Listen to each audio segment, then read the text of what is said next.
Why, Mr. Possum loves peace. One night, said Uncle Remus, taking Miss Sally's little boy on his knee and stroking the child's hair thoughtfully and caressingly. One night, Brer Possum called by for Brer Coon, according to agreement, and after gobbling up a dish of fried greens and smoking a cigar, they rambled forth for to see how the balance of the settlement was getting along. Brer Coon, he was one of dese natural pacers, and he racked long same as Mars John B. Pony, and Brer Possum, he went in a hand gallop, and they got over a heap of ground, Mom. Brer Possum, he got his belly full of 'simmons, and Brer Coon, he scoop up a abundance of frogs and tadpoles. They amble along, they did, just as sociable as a basket of kittens, twell by and by they hear Mr. Dog talking to hisself way off in the woods. S'posen he runs up on us, Brer Possum, what you gwine to do? Says Brer Coon, says he. Brer Possum sorter laugh round the corners on his mouth. If he come, Brer Coon, I'm gwine to stand by you, says Brer Possum. What you gwine to do? Says he. Who, me? Says Brer Coon. If he run up onto me, I lay I give him one twist, says he. Did the dog come? Asked the little boy. Go away, honey, responded the old man in an impressive tone. Go away. Mr. Dog, he come in and he come zoomin', and he ain't wait for to say howdy nudder. He just sail into the two of 'em. The very first pass he make Brer Possum fetch a grin from year to year and keel over like he was dead. Then Mr. Dog, he sail into Brer Coon, and right there's where he dropped his money bust case. Brer Coon was cut out for that kind of business, and he fairly wipe up the face of the earth with him. You better believe that when Mr. Dog got a chance to make himself scarce, he took it, and what there was left from him went scattering through the woods like it was shot out in a musket. And Brer Coon, he sorter lick his clothes into shape and rack off, and Brer Possum, he laid there like he was dead. Well, by and by he raise up sorter keerful like, and when he find the coast clear, he scramble up and scamper off like something was out of him.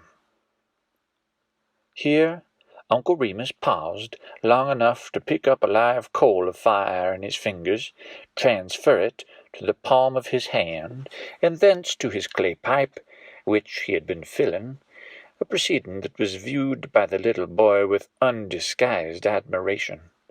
The old man then proceeded. Next time Brer Possum meet Brer Coon fused to spawn to his howdy, and just make Brer Possum feel mighty bad, seeing as how they used to make so many excursions together.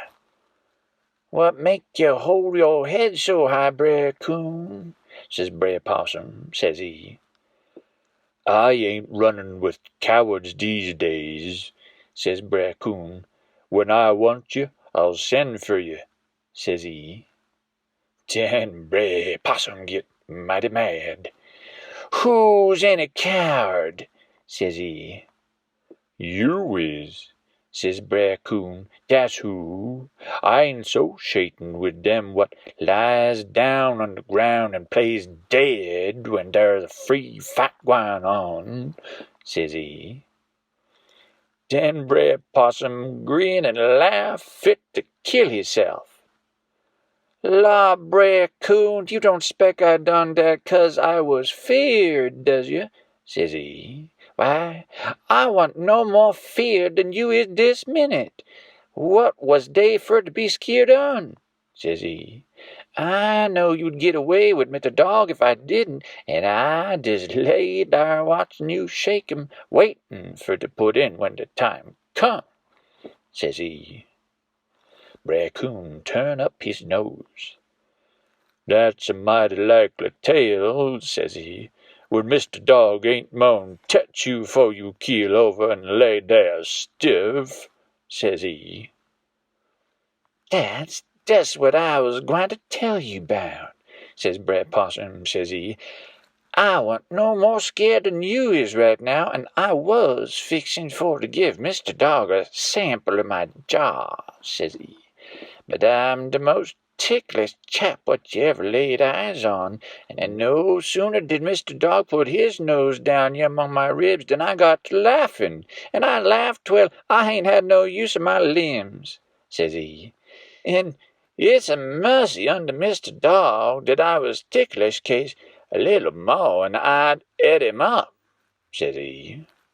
"I don't mind fighting Brer Coon no more than you does," says he. "But I declare to gracious if I can stand tickling.